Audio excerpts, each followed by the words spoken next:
से यहां नाबालिग से हुए रेप के मामले में हाईकोर्ट में सुनवाई हुई है। सुनवाई के दौरान हेट स्पीच को लेकर हाईकोर्ट ने सख्त रुख दिखाया। रेप के आरोपी मोहम्मद उस्मान के बेटे ने याचिका दाखिल की थी। सुनवाई के दौरान सोशल मीडिया पर हाईकोर्ट को लेकर हुई टिप्पणी पर कोर्ट नाराज हो गई और नैनीताल पुलिस प्रशासन से इस पर रिपोर्ट मांगी है। साथ ही एसएसपी को जांच के आदेश दिए हैं।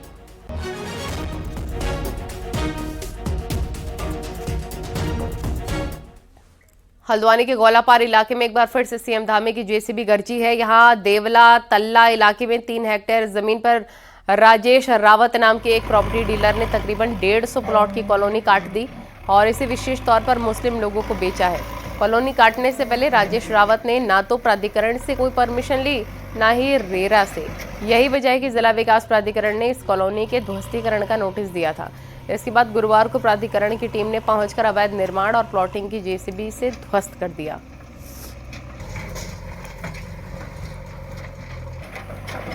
ये गोलापार में गांव है देवला तल्ला पजाया। करीब यहाँ पर 3 हेक्टेयर में सब डिवीज़न किया गया है, जिसमें कोई विधिक अनुमति इनके द्वारा नहीं ली गई है और पूर्व में इस कॉलोनी का चालान भी किया गया था और इसमें ध्वस्तीकरण आदेश भी पारित है। और उसी पारित आदेश के अनुपालन में आज यहाँ पर संयुक्त रूप से कार्रवाई करते हुए जो प्लॉटिंग की गई है उसको यहाँ पर ध्वस्त किया गया है। हल्द्वानी के गोलापार की डेमोग्राफी तेजी से बदल रही है। यहाँ के हिंदू बाहुल्य वाले इलाके में अचानक से मुस्लिम कॉलोनियां विकसित हो रही हैं। खास बात यह है कि इन्हें जमीन बेचने वाले कुछ खास किस्म के हिंदू प्रॉपर्टी डीलर ही हैं, जिनकी वजह से कुमाऊं के मैदान में डेमोग्राफी बदलने की कगार पर है। देखिए, प्रकाश चंद्र पुत्र नारायण दत्त मल्ली पोखरी फंसियों के रहने वाले हैं, यहाँ आके प्लॉटिंग कर रहे हैं। ये कौन है? मुजरीन पत्नी अकरम, आपकी वाइफ जी, आपकी माता जी। अच्छा जी, आपने प्रकाश चंद से खरीदी है। प्रकाश चंद ने ही बेचा है सबको यहाँ? और तो सर मेरे को पता नहीं। सुना आपने, ये हाल कुमाऊं के मैदान हल्द्वानी का है, जो डेमोग्राफी चेंज का एक बड़ा नमूना है। यहाँ राजेश रावत नाम के प्रॉपर्टी डीलर ने जमीनों का ऐसा खेल खेला है जिससे गोलापार के उस इलाके की डेमोग्राफी अचानक से बदल गई है। जहां इंटरनेशनल जू के साथ ही हाईकोर्ट की शिफ्टिंग भी प्रस्तावित है। साथ ही सीआरपीएफ, इंडियन आर्मी और इंडियन आर्मी की हेलीकॉप्टर ट्रेनिंग की सबसे महत्वपूर्ण यूनिट है। यहाँ जमीन खरीदने वाले खुद राजेश रावत के किस्से बयान कर रहे हैं कि इस वादे के साथ वो मुस्लिम समुदाय के लोगों की बस्तियां इस इलाके में बसा रहा है। हमारी रजिस्ट्री नहीं करी तो हमने पता लगाया कि किसकी जमीन है करके, तब फिर मैं राजेश रावत जी के पास खुद गई थी और उनसे मैंने बात करी थी। उन्होंने दूसरे दिन मेरी रजिस्ट्री कर दी थी और मैंने तब जाके नक्शा पास कराया। उसके बाद मैंने घर बनाया यहाँ पे। अब यहाँ पे ना तो सड़क दी उन्होंने, ना बिजली दी। बिजली भी हम 7 लोगों ने यहाँ मिलके लगवाई है अपने पैसे जमा करके। कभी आता है कि दूसरा बनबुलपुरा, कभी आता है कि सरकारी जमीन पे। दरअसल क्या है सर, हम सारे लोगों पे यहाँ पे रजिस्ट्रियाँ कंप्लीट हैं, दाखिल खारिज भी हैं, कुछ लोगों ने नक्शे भी पास करा रखे हैं। बट ये है सर, जब हम पे सारी चीज़ें हैं फिर हमें क्यों टॉर्चर किया जा रहा है। और रही बात जिससे हमने ज़मीन ली है उसको भी हम प्रेशर डाल रहे हैं। वो हमसे लगातार ये बात कहते हैं कि इसकी हमने फाइल लगा रखी है। जाहिर है राजेश रावत ने इन्हें झूठे सपने दिखाकर जमीनें बेची हैं, जिसका खामियाजा ये लोग भुगत रहे हैं। जांच के दौरान ये साफ हो रहा है कि बेचने वाले ने सारे नियमों को ताक पर रखकर कॉलोनी काट दी और अब इस कॉलोनी पर कार्रवाई हो रही है। जिन लोगों के मकान बन चुके हैं उन्हें भले ही कोई खतरा ना हो, लेकिन नए मकान वालों के लिए ये आसान नहीं। इसमें देखिए, ज़्यादातर जो हमें खरीदार मिले हैं वो एक विशेष श्रेणी के भूमिधर जो हमारे हैं, 250 वर्ग मीटर से कम लिमिट के, जो उत्तराखंड के मूलतः जो भूस्वामी नहीं है, उस कैटेगरी के लोग यहाँ पर पाए गए। दरअसल गोलापार में कुल मिलाकर 30 हेक्टेयर से ज्यादा जमीन पर अवैध कॉलोनियां विकसित हो चुकी हैं। प्रॉपर्टी डीलर जमीनें बेचकर रफू चक्कर हो रहे हैं, लेकिन परेशानी उन लोगों के लिए है जो जमीनें खरीद कर बैठे हुए हैं। मुख्यमंत्री पुष्कर सिंह धामी लगातार डेमोग्राफी चेंज को लेकर के कार्रवाई कर रहे हैं और न्यूज़ 18 की टीम ग्राउंड जीरो पर पहुंची है हल्द्वानी में गोलापार इलाके में, जहां पर मैं दिखाता हूं कि किस तरीके से जो डेमोग्राफी चेंज के नमूने हैं वो देखने को मिल रहे हैं। जिस गोलापार में कभी बिल्कुल हिंदू बाहुल इलाका हुआ करता था, वहां पर अब मुस्लिम कॉलोनियां एक तरीके से विकसित हो चुकी हैं। मकान बना के सब छोड़ दिए गए हैं और ऐसे 1-2 इलाके नहीं हैं। अभी पूर्वी नवाड़खेड़ा से होकर के हम आए तो वहाँ पर भी हालात ऐसे ही हैं और जो बेचने वाले हैं वो ज़्यादातर हिंदू हैं और लेने वाले जो ज़्यादातर लोग हैं उत्तर प्रदेश, महाराष्ट्र के लोग यहाँ पहुँच रहे हैं, वेस्ट बंगाल के लोग यहाँ पर पहुँच रहे हैं। ऐसे में जो डेमोग्राफी चेंज है वो एक बड़ा खतरा बनने वाला है, क्योंकि ये जो उत्तराखंड है और विशेष तौर पर ये गोलापार का इलाका, हल्द्वानी का इलाका, ये डिफेंस की स्ट्रेटेजी के लिहाज से बहुत ही महत्वपूर्ण है और यहाँ पर इस तरीके की डेमोग्राफी चेंज एक नई चुनौती खड़ा कर रही है। शैलेंद्र नेगी, न्यूज़ 18, हल्द्वानी। उत्तराखंड सरकार बायोमेट्रिक हाजिरी के लिए बेहद सख्त कदम उठाने जा रही है और जो भी कर्मचारी बायोमेट्रिक अटेंडेंस के तहत समय से ऑफिस नहीं पहुंचेंगे तो उन पर कड़ी कार्रवाई होगी और सभी कर्मचारियों के लिए इसे अनिवार्य कर दिया गया है। नई व्यवस्था के मुताबिक कर्मचारियों को समय पर ऑफिस आना होगा। महीने में 1 दिन देरी से पहुंचने पर मौखिक चेतावनी दी जाएगी, दूसरे दिन देरी से आने पर लिखित चेतावनी मिलेगी, जबकि 3 दिन लेट आने पर 1 दिन की छुट्टी काट दी जाएगी। जबकि 4 दिन या उससे ज्यादा कर्मचारी लेट आते हैं तो फिर उसके खिलाफ अनुशासनात्मक कार्रवाई की जाएगी।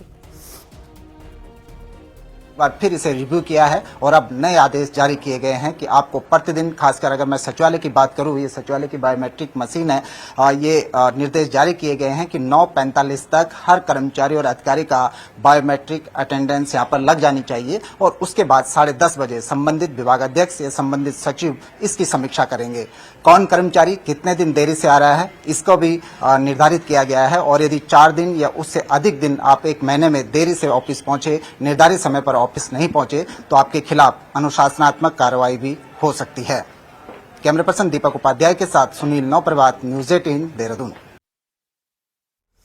उत्तराखंड में एक बार फिर से मौसम का मिजाज बदलने वाला है। 18 से 20 मई तक तेज बारिश का अलर्ट है। मौसम विभाग ने यह अलर्ट जारी किया है और उत्तरकाशी, रुद्रप्रयाग, चमोली, टिहरी, देहरादून में बारिश का अलर्ट है। इसके साथ ही कई जगहों पर आंधी का भी अलर्ट है।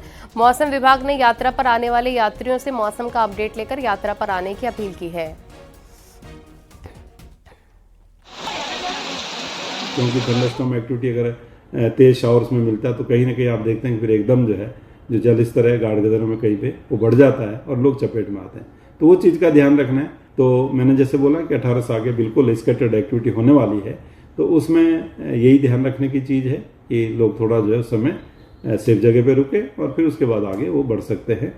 तो येलो अलर्ट तक का उसमें वो देंगे जो। केदारनाथ धाम में श्रद्धालुओं का सैलाब उमड़ रहा है। अब तक 2,91,000 से ज्यादा भक्तों ने बाबा केदार का दर्शन कर लिया है और हर दिन 20,000 से 25,000 श्रद्धालु बाबा केदार के दरबार में पहुंच रहे हैं। बता दें कि 2 मई को केदारनाथ धाम के कपाट खुलने के बाद से लगातार श्रद्धालुओं का सैलाब बाबा के दर्शन के लिए उमड़ रहा है और धाम आने वाले यात्रियों की संख्या में लगातार इजाफा हो रहा है।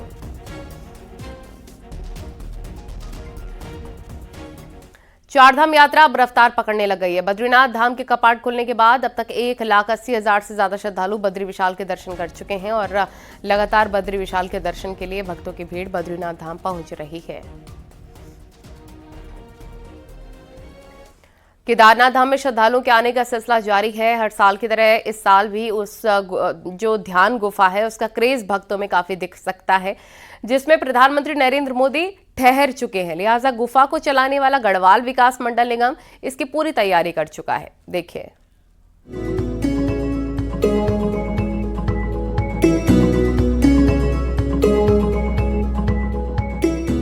2019 में लोकसभा चुनाव के आखिरी चरण के समय प्रधानमंत्री नरेंद्र मोदी केदारनाथ आए थे। तब उनके लिए विशेष तौर पर तैयार हुई एक ध्यान गुफा में पीएम ने समय बिताया था। ब्रांड मोदी की पॉपुलैरिटी को देखते हुए यहां आने वाले श्रद्धालुओं ने गुफा की ओर रुख किया। गुफा को ऑपरेट गढ़वाल मंडल विकास निगम यानी GMVN कर रहा है। ध्यान गुफा में इस साल अभी तक 12 यात्री समय बिता चुके हैं। केदारनाथ की इस ध्यान गुफा का नाम रुद्र मेडिटेशन केव है। इस गुफा में ठहरने का एक रात का किराया 3800 रुपए है। 2019 में 103, 2020 में 36, 2022 में 64 भक्त यहां पहुंचे। साल 2023 में 50 जबकि 2024 में 53 भक्तों ने यहां साधना की। कि इस ध्यान गुफा को लेकर के काफ़ी क्रेज़ है लोगों में और लोग ऑनलाइन भी बुक कर रहे हैं और हमने ऑन द स्पॉट बुकिंग का भी ऑप्शन रखा है कि यदि किसी दिन कोई ऑनलाइन बुकिंग नहीं आती है, कोई ऑन द स्पॉट आकर के उस गुफा में रह करके ध्यान करना चाहता है, रहना चाहता है, तो ज़्यादा से ज़्यादा पर्यटक, ज़्यादा से ज़्यादा हमारे जो श्रद्धालु हैं वो उसका आनंद ले सकें, तो हमने दोनों तरीके की सुविधाएँ की हुई हैं। जानकार बताते हैं कि ध्यान करने के लिए एकाग्रता जरूरी है और ध्यान गुफा में वही लोग जाना पसंद करते हैं जो फोटो या सोशल मीडिया से दूरी रखते हैं। यही नहीं, ध्यान गुफा में मोबाइल पर भी पाबंदी है, इसलिए भी कई यात्रियों को मेडिटेशन गुफा में रहना कठिन लगता है। ध्यान में कोई दिखावा नहीं, कोई फोटो नहीं, यह सोशल मीडिया पर नहीं चलता, ये आत्मा के स्तर पर चलता है। तो लोग सोचते हैं ध्यान समय की बर्बादी है, पर असल में ध्यान ही वो रास्ता है जहां से सच्चा दर्शन शुरू होता है। साल 2020 और 21 ऐसे साल रहे जब 4 धाम यात्रा पर कोविड की मार पड़ी थी। हालांकि उसके बाद के सालों में केदारनाथ आने वालों की संख्या में इजाफा होता जा रहा है। लिहाजा उम्मीद की जा रही है कि ये मेडिटेशन गुफा एक तरफ शांति की तलाश में आने वाले श्रद्धालुओं को आकर्षित करेगी, तो दूसरी ओर GMVN के लिए कमाई का जरिया भी बनेगी। न्यूज़ 18 के लिए देहरादून से भारती सकलानी उनियाल की रिपोर्ट। चारधाम यात्रा रूट पर इस बार धामी सरकारें 25 चार्जिंग स्टेशंस बनाए हैं, जिनसे इलेक्ट्रिक व्हीकल चलाने वालों को काफी राहत मिलेगी। चार्जिंग स्टेशन की संख्या बढ़ने से चारधाम यात्रा रूट पर ई व्हीकल की संख्या भी हर रोज बढ़ रही है। ये चार्जिंग स्टेशन चारों धामों के रूट पर बनाए गए हैं। सीएम धामी के निर्देश के बाद परिवहन विभाग और THDC ने मिलकर ये स्टेशन बनाए हैं और ज्यादातर चार्जिंग स्टेशन GMVN के कैंपस में बनाए गए हैं। यात्रा रूट में हरिद्वार, ऋषिकेश, रुड़की, उत्तरकाशी, बड़कोट, फूल चट्टी, जानकी चट्टी में चार्जिंग स्टेशन होंगे। वहीं पर कौड़ियाला, श्रीनगर, शिगोट, गौचर, कर्णप्रयाग, गुप्तकाशी, पीपलकोटी, पांडुकेश्वर के साथ बद्रीनाथ और सोनप्रयाग में भी चार्जिंग स्टेशन तैयार किए जा चुके हैं।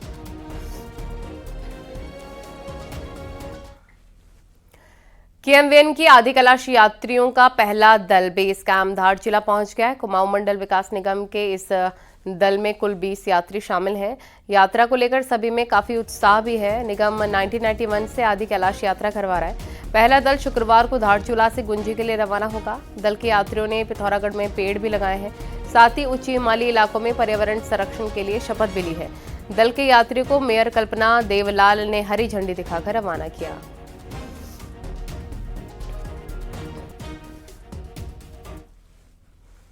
पांच साल बाद कैलाश मानसरोवर यात्रा होने जा रही है, लेकिन इस बार यात्रा में काफी बदलाव भी होने हैं। ऐसा पहली बार हो रहा है कि सभी दल टनकपुर पिथौरागढ़ हाईवे की मदद से अपना सफर तय करेंगे, लेकिन बरसात में इस हाईवे पर सफर करना आसान भी नहीं है। ऐसे में हाईवे में मौजूद डेंजर जोन का ट्रीटमेंट का काम जोरों पर चल रहा है। देखिए।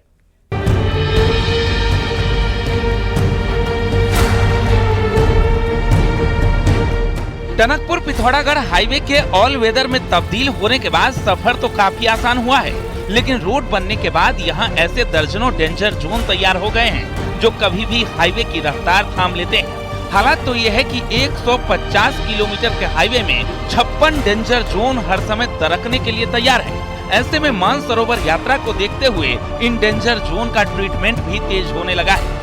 यही नहीं, NH ने इस हाईवे में 48 नए डेंजर जोन भी चिन्हित किए हैं, जिनके ट्रीटमेंट के लिए भी मंत्रालय से गुहार लगाई गई है।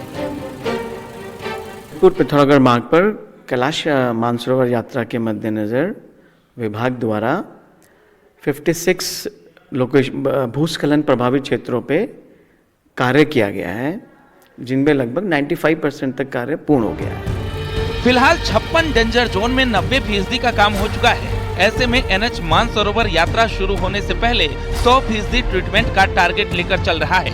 बॉर्डर का ये अहम हाईवे यात्रा के लिए तो जरूरी है ही, साथ ही ये बॉर्डर के 2 जिलों की लाइफलाइन भी है। बीते सालों में ये हाईवे बरसात के सीजन में 70% मौकों पर बंद ही रहा था। ऐसे में इस बार सभी जरूरी कदम समय से उठाए जाने का दावा किया जा रहा है। T8 नए हमारे स्लाइडिंग जोन हमने उनको चिन्हीकरण कर लिया है, उनको भी हम बहुत जल्दी ठीक कर देंगे। और जिस प्रकार से अभी आने वाले टाइम में हम मौसम को देखते हुए मानसून काल में जो हमारे पास JCB है, मशीन है, पोकलैंड है, टिप्पर है, इन सब की व्यवस्था के भी हमने टेंडर करा दिए गए हैं। 2019 के बाद इस बार कैलाश मानसरोवर यात्रा होने जा रही है। यात्रा 30 जून से 25 अगस्त तक चलेगी। इसी समय पहाड़ों में आसमानी आफत का तांडव भी हर जगह नजर आता है। ऐसे में यात्रा की राह में कोई रुकावट न आए, इसके लिए टनकपुर पिथौरागढ़ हाईवे का ठीक होना निहायती जरूरी है। न्यूज 18 के लिए पिथौरागढ़ से विजय वर्धन उप्रेती की रिपोर्ट। और अब आपको दिखाते हैं पहाड़ टॉप 10 न्यूज। बागेश्वर में प्रीपेड बिजली मीटर लगाए जाने का विरोध काफी ज्यादा तेज हो रहा है। व्यापार मंडल ने इस मुद्दे को लेकर मुख्यमंत्री के नाम एक ज्ञापन भी एसडीएम को सौंपा है। हरिद्वार के भागीरथ बिंदु तटबंध पर वाहनों की आवाजाही के चलते लोग काफी परेशान हैं। सुबह और शाम टहलने नहीं जा पा रहे हैं। रुद्रप्रयाग में गौरी मंदिर के पास बने कुंड में गंदगी। कुंड में स्नान के बाद लोग मंदिर के दर्शन करते हैं। अल्मोड़ा में आपदा प्रबंधन की तैयारियों को लेकर कलेक्ट्रेट में एक बैठक का आयोजन किया गया। इसमें जिले भर के तमाम अधिकारी भी शामिल हुए। बागेश्वर पुलिस ने 2 तस्करों को स्मैक की तस्करी के आरोप में गिरफ्तार किया। दोनों रुद्रपुर से स्मैक लेकर आए थे। पिथौरागढ़ के डीएम ने जिला लाइब्रेरी का निरीक्षण किया। साथ ही स्टूडेंट्स को नियमित रूप से लाइब्रेरी में स्टडी करने को कहा है। चारधाम यात्रा के लिए विकासनगर के कटा पत्थर में परिवहन विभाग का एक चेक पोस्ट तैयार किया गया है। इसमें यात्रियों के लिए मेडिकल सुविधा मुहैया कराई गई है। केदारनाथ यात्रा रूट के सियालसौड़ में बहुउद्देशीय पार्किंग के निर्माण के लिए भूमि पूजन किया गया। जल्दी पार्किंग का काम शुरू होगा।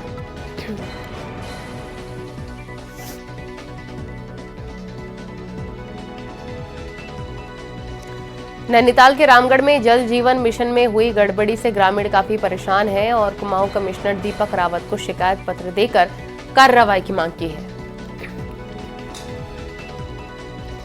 रुद्रप्रयाग में सीडीओ ने जखौली का दौरा किया, जहां के ग्रामीणों ने गांव में कई समस्या बताई।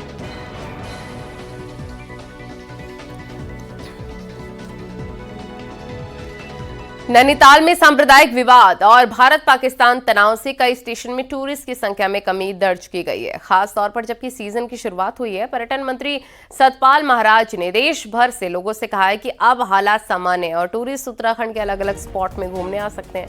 पर्यटन मंत्री ने कहा कि उत्तराखंड में हजारों लोगों का कारोबार टूरिज्म पर टिका हुआ है, इसलिए वो भरोसा दिला रहे हैं कि नैनीताल हो या दूसरी जगह हालात सामान्य है। घटना घटी वहाँ नैनीताल के अंदर, मैं उसकी बहुत निंदा करता हूँ और निश्चित रूप में लोगों का आक्रोश था, पर आक्रोश के बाद लोग शांत हो जाते हैं और कानून ने अपनी प्रक्रिया जो है अपना ली है। कानून निश्चित रूप में दोषी को दंडित करेगा। अब सब स्थिति सामान्य हो गई है, क्योंकि यात्रा ही हमारा ब्रेड एंड बटर है। अगर यात्रा बाधित होगी तो लोग यहाँ पर जो है उनकी अर्थव्यवस्था ठीक नहीं रह पाएगी। तो इसलिए निश्चित रूप में हमारे उत्तराखंड की यात्रा सुरक्षित है। आइए उत्तराखंड में देव दर्शन भी कीजिए और यहाँ की प्रकृति का आनंद भी लीजिए। चमोली में भारत के प्रथम गांव माड़ा में सरस्वती नदी पर 12 सालों बाद पुष्कर कुंभ का गुरुवार से शुभारंभ हुआ, जहां पहला स्नान आज सुबह तड़के 4 बजे से हुआ। इसमें दक्षिण भारत से हजारों की संख्या में तीर्थयात्री सरस्वती नदी और अलकनंदा नदी के केशव प्रयाग पहुंचे। सरस्वती नदी पर आए श्रद्धालुओं ने अपने पितरों की मोक्ष कामना के लिए उन्हें पिंडदान और तर्पण किया। इस दौरान दक्षिण भारत के सभी पंडित और आचार्य इस संगम पर पहुंचे हुए थे। प्रथम गांव माणा के सरस्वती नदी पर पुष्कर कुंभ का आयोजन शुरू हो चुका है और आप देखिए किस तरीके से यहाँ पे दक्षिण भारत के तमाम श्रद्धालु इस समय गंगा में डुबकी लगा रहे हैं, यानी कि सरस्वती नदी में डुबकी लगाते हुए नजर आ रहे हैं। दक्षिण भारत के लोगों का कहना है कि अगले 10 दिन तक यहाँ पे 60,000 देवी देवता रहेंगे और उनके पितरों को मोक्ष प्रदान कर, और दक्षिण भारत के लगभग 2 से 2.5 लाख लोग यहाँ पे पहुँचेंगे और इस पवित्र सरस्वती नदी में डुबकी लगाएंगे, अपने पितरों को मोक्ष की कामना के लिए प्रार्थना करेंगे। अगले 10 दिन तक माणा गांव में इसी तरीके की चहल पहल बनी रहेगी। नितिन सेमवाल, न्यूज 18, सरस्वती नदी, माणा गांव।